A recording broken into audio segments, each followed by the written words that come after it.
दिखाई देने लगा था। वो पहले जैसा सरल और विवेकी नहीं रहा।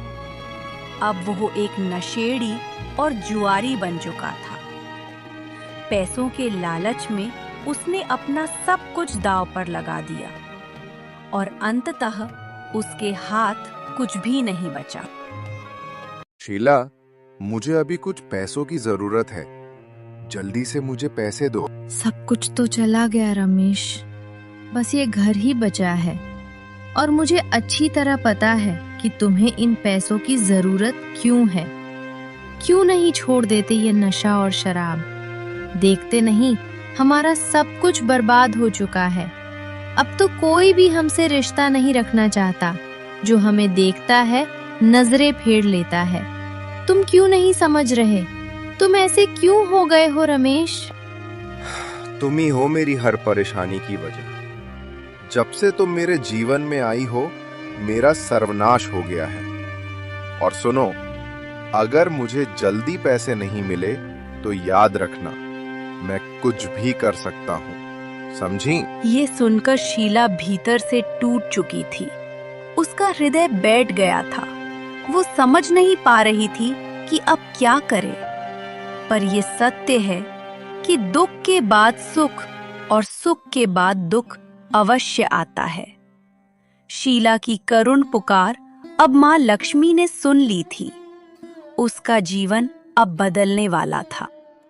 मन में कई चिंताएं और आंखों में हल्की उदासी लिए शीला धीरे धीरे मंदिर की ओर बढ़ रही थी, ताकि अपने मन के सारे दुख और परेशानियां भगवान के चरणों में रख सके। लक्ष्मी मैया मेरे घर में आ जाइए, हमको कष्टों से मुक्ति दिला जाइए। या मेरे घर में आ जाइए, हमको कष्टों से मुक्ति दिला जाइए। हमको संसार में है तेरा आसरा, डाल हम पर दया दृष्टि माता जरा। लक्ष्मी मैया मेरे घर में आ जाइए, हमको कष्टों से मुक्ति दिला जाइए। अरे, इस पहर कौन आया है? इतने दिनों बाद मेरे घर पर किसी के आने की दस्तक हुई है। रुकिए, अभी आती हूँ।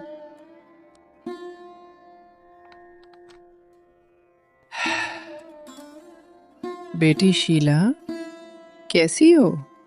क्या बात है? इतने दिनों से तुम माँ लक्ष्मी के मंदिर नहीं आ रही थी, इसलिए मैंने सोचा तुम्हारा हालचाल पूछ लूं। माँ जी, आपके स्वर से मेरे अंतर मन को इतनी शांति मिल रही है जैसी मुझे कई दिनों से कभी नहीं मिली।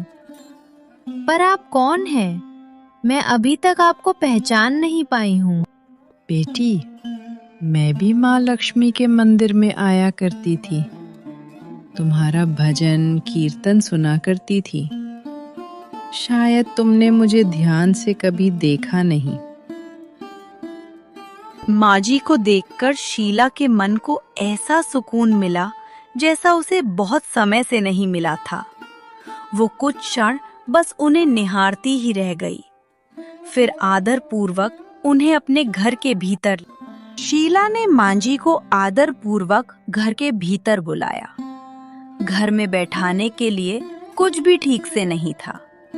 उसने एक फटी सी साफ चादर जमीन पर बिछाई और विनम्र स्वर में बोली, माँ जी, कृपया आप यहाँ बैठ जाइए।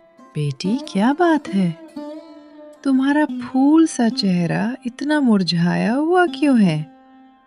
आखिर क्या चिंता है तुम्हें?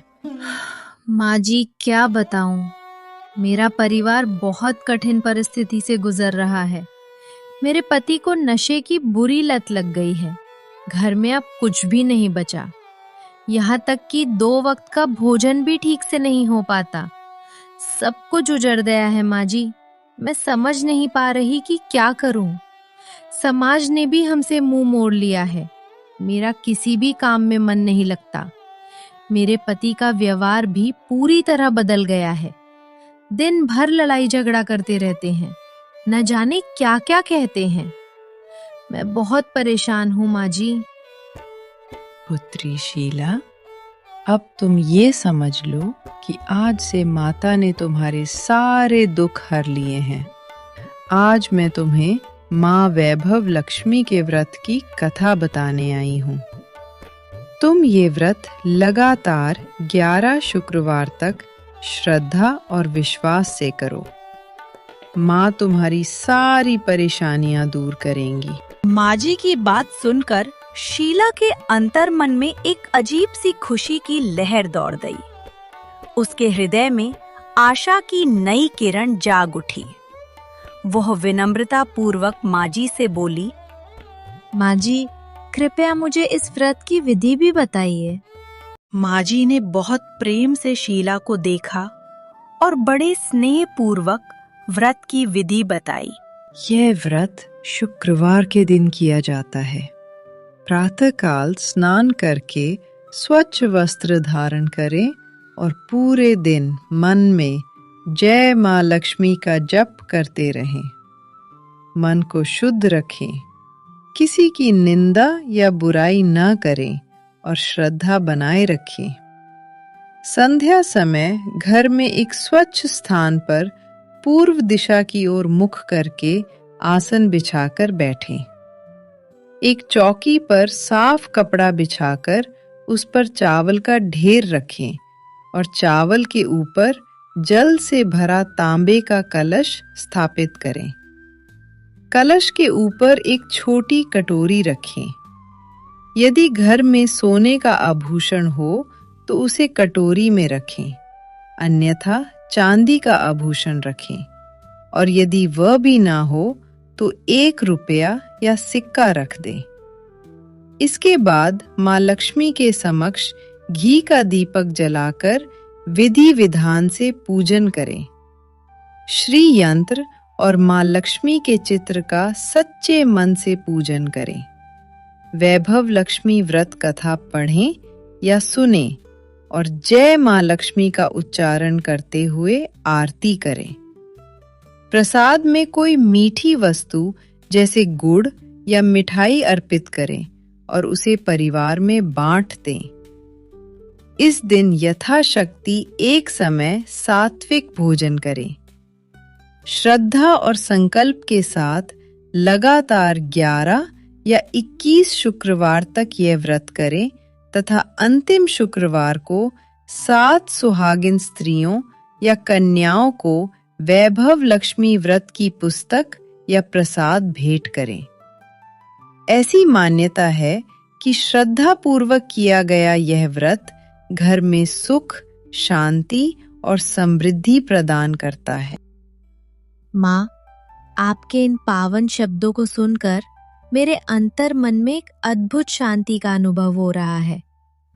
माँ जी, मैं इस व्रत को पूरे विधि विधान से करूंगी। आपका बहुत बहुत धन्यवाद। शीला ने हाथ जोड़कर माँ जी को प्रणाम किया और जब उसने सिर उठाया तो वहां कोई भी नहीं था।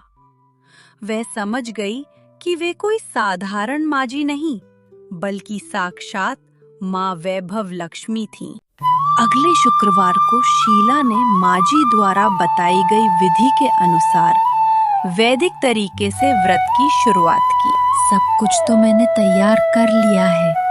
प्रसाद में मैं माँ को गुड़ का भोग लगाऊंगी और मेरे पास सोने के नाम पर बस ये नाक की नथुनी ही है।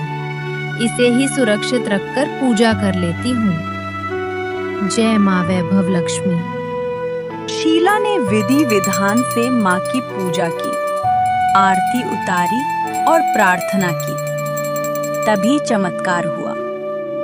शीला द्वारा प्रसाद देने के बाद रमेश बिल्कुल शांत हो गया और प्रेम से बोला, जय माँ वैभव लक्ष्मी।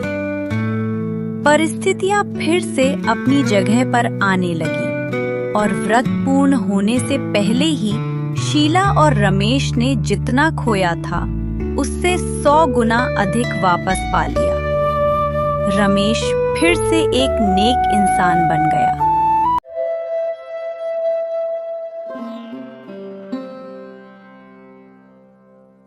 शीला, हे माँ, आपकी कृपा से आज मेरा आखिरी शुक्रवार है। मैं किस मुख से आपका धन्यवाद करूँ माँ? आपने मेरी बिगड़ी बना दी। बस आपसे यही प्रार्थना है कि जैसे आपने मेरी बिगड़ी बनाई वैसे ही सबकी बिगड़ी बना दें। सबको खुशी, प्रेम, सौहार्द और शांति प्रदान करें। लोगों के दुख दूर करें माँ। जय माँ वैभव लक्ष्मी। शीला को देखकर शहर की अन्य स्त्रियों और पुत्रियों ने भी माता का व्रत किया और माँ के उपकार से अपनी बिगड़ी बना ली।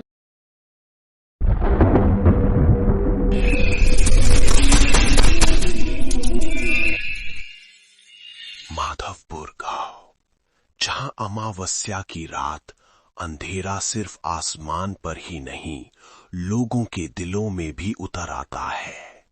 यहां सूरज ढलते ही लोग अपने दरवाजे बंद कर लेते हैं। सिर्फ इंसान ही नहीं, अपने जानवरों तक को जंजीरों में बांध देते हैं, क्योंकि हर अमावस्या की रात उस पुरानी हवेली से एक भूत के रोने की आवाज आती है। ऐसी आवाज जो सबसे मजबूत दिल वालों को भी अंदर तक हिला देती है। लोग उस हवेली के पास जाना तो दूर, उस दिशा में देखना तक पसंद नहीं करते। लेकिन आज की रात कुछ अलग थी। आज किसी की किस्मत उस हवेली से टकराने वाली थी। चाची, मैंने ये जानबूझकर नहीं किया। हवा बहुत तेज चल रही थी, इसलिए मैं सिर्फ गमले को नीचे रखने की कोशिश कर रहा था, लेकिन वह पहले ही गिर गया। कृपया मेरी बात पर विश्वास कीजिए, मैं झूठ नहीं बोल रहा हूँ। अरे भगवान, पता नहीं ये बोझ कहाँ से हमारे पल्ले पड़ गया है। ये हमेशा कुछ न कुछ नुकसान करता रहता है। किसी काम का नहीं है ये लड़का। इतना महंगा गुलदस्ता था, तुम्हें पता भी है। अब बहुत हो गया। इस अनाथ को मैं अब अपने घर में नहीं रखूंगी। सुन लीजिए जी, या तो ये यहाँ रहेगा या मैं तंग आ चुकी हूँ। आज ही आपको इसका फैसला करना होगा।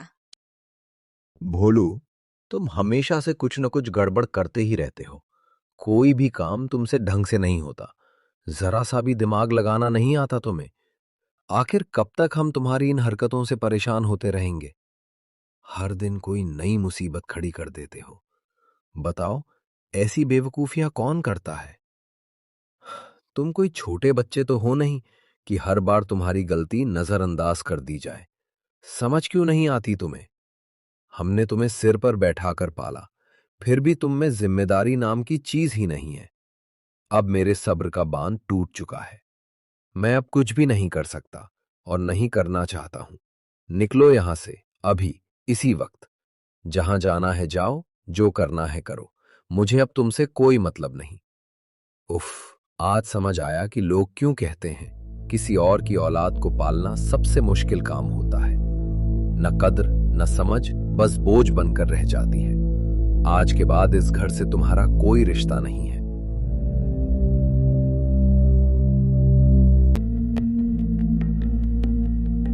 बेचारा भोलू, अब वो क्या करता? घनी अमावस्या की उस काली रात में वो घर से निकल गया।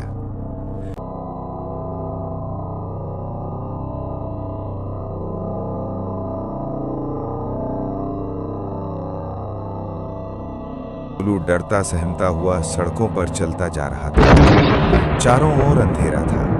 ऊपर से तेज बारिश बिना रुके बरस रही थी। उसके पास सिर छुपाने के लिए कोई जगह नहीं थी। भीगे कपड़े, कांपता शरीर और आंखों में डर, लेकिन फिर भी किसी ने उसकी मदद नहीं की। लोग अपने अपने दरवाजे बंद कर चुके थे। कोई खिड़की से झांक कर भी उसे देखने को तैयार नहीं था। भोलू ने कई बार इधर उधर आसरा ढूंढने की कोशिश की, पर हर जगह से उसे खाली हाथ ही लौटना पड़ा। आखिरकार डरते डरते, कांपते कदमों के साथ वो उस पुरानी हवेली की ओर बढ़ गया, जिसका नाम सुनते ही गांव वालों की रूह कांप जाती थी। हवेली के पास पहुंचते ही उसका दिल जोर जोर से धड़कने लगा। हर आवाज उसे किसी अनजानी आहट जैसी लग रही थी। डर तो उसे बहुत लग रहा था, लेकिन उसके पास कोई और चारा भी नहीं था। तो क्या वो रात भोलू की जिंदगी को हमेशा के लिए बदल देगी? क्या उस डरावनी हवेली में उसे कोई सहारा मिलेगा या कोई नया साया? आइए देखते हैं उस अमावस्या की रात के बाद भोलू का भविष्य किस मोड़ पर जाकर।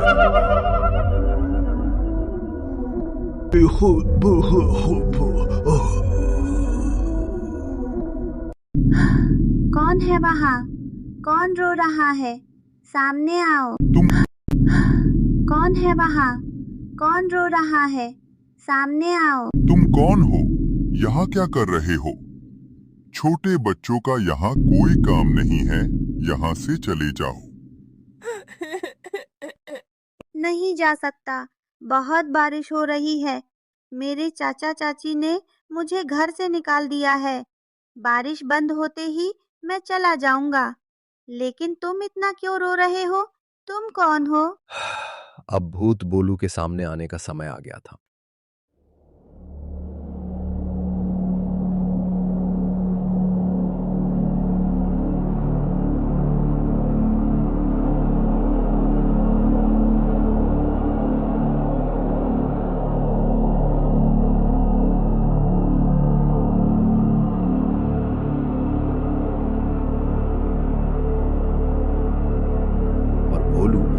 को देखकर बिल्कुल भी नहीं डरा, बल्कि उसके पैर में लगे घाव को देखकर बोला, ये घाव दिखाओ, मैं इसमें फंसा कांच निकाल देता हूं। पर भूत बोला, ये कांच नहीं निकल सकता, ये एक श्राप है जो हर अमावस्या की रात फिर से ताजा हो जाता है। लेकिन भोलू तो भोलू था, वो उसकी बात सुने बिना ही उसके पैर से कांच का टुकड़ा निकाल देता है। कांच निकलते ही भूत को बहुत आराम मिल जाता है। तभी उसे उस संत की बात याद आती है कि ये कांच वही निकाल पाएगा जो मन से बहुत पवित्र और भोला होगा। भूत बहुत खुश हो जाता है और भोलू का धन्यवाद करता है। भोले, आज से तुम कभी ये मत कहना कि तुम्हारा कोई साथी नहीं है। आज से मैं हमेशा तुम्हारे साथ हूं। बस मुझे याद कर लेना, समझे मेरे दोस्त? हाँ, क्यों नहीं। आज से हम दोनों दोस्त हैं। मेरा हवेली वाला दोस्त। लोगों को किसी की कोई कीमत नहीं होती। यही हाल भोलू के चाचा चाची का भी था। अब उन्हें ये चिंता सताने लगी थी कि भोलू का काम कौन करेगा। तुम बेवजह गुस्सा करती हो, तुम्हारी वजह से नुकसान हो गया। अब भोलू का काम कौन करेगा? तुम्हें पता है ना, फसल के लिए खेत तैयार करना है। अब लगता है मजदूर रखना पड़ेगा। नहीं, हम मजदूर पर इतना पैसा खर्च नहीं कर सकते। जाइए और उसे बहला फुसला कर ले आइए। उस बेवकूफ को जरा सा प्यार दिखाओ तो वो फिसल जाएगा।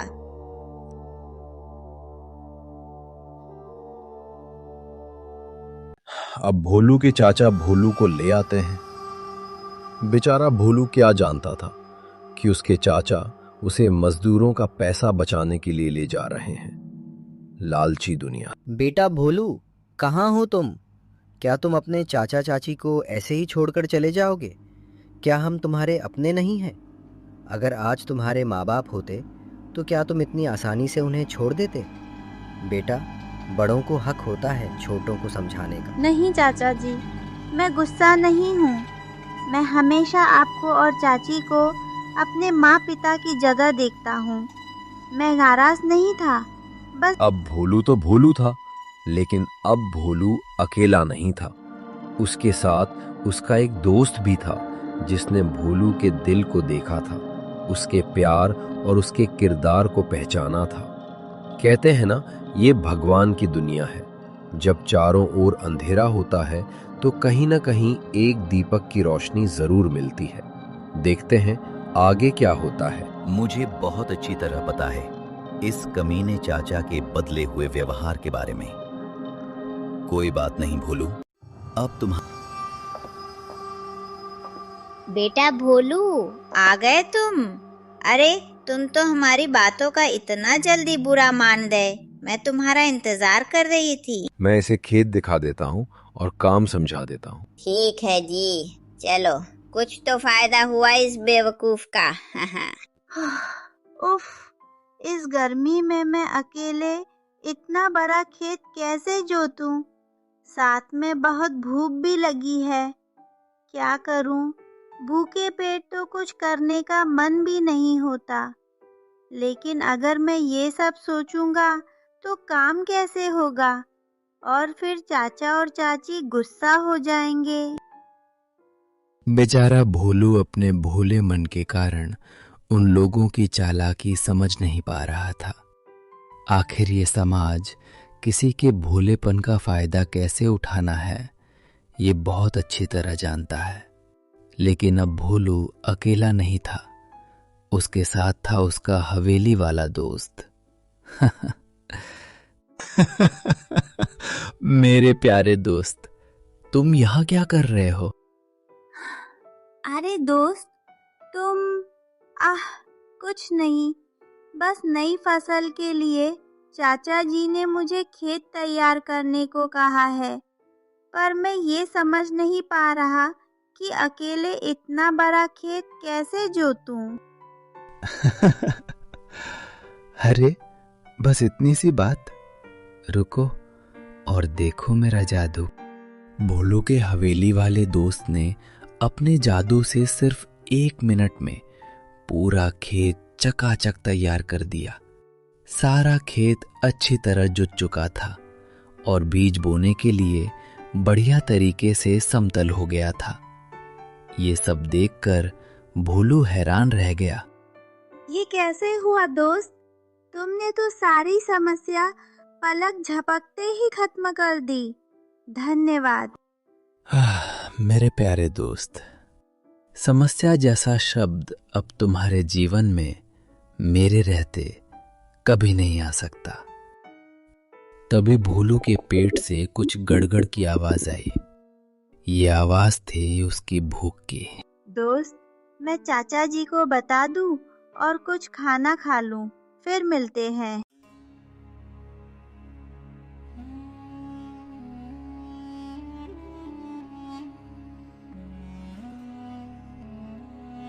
चाचा जी, चाची जी, खेत का काम हो गया है।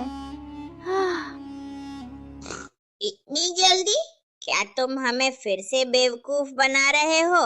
तुमने इतना जल्दी काम कैसे खत्म कर दिया? हाँ, काम हो गया है और मुझे बहुत भूख लगी है। जल्दी से मुझे कुछ खाने को दे दो। ठीक है, जाकर वो 2 रोटियां ले लो, और कुछ खाने को नहीं है।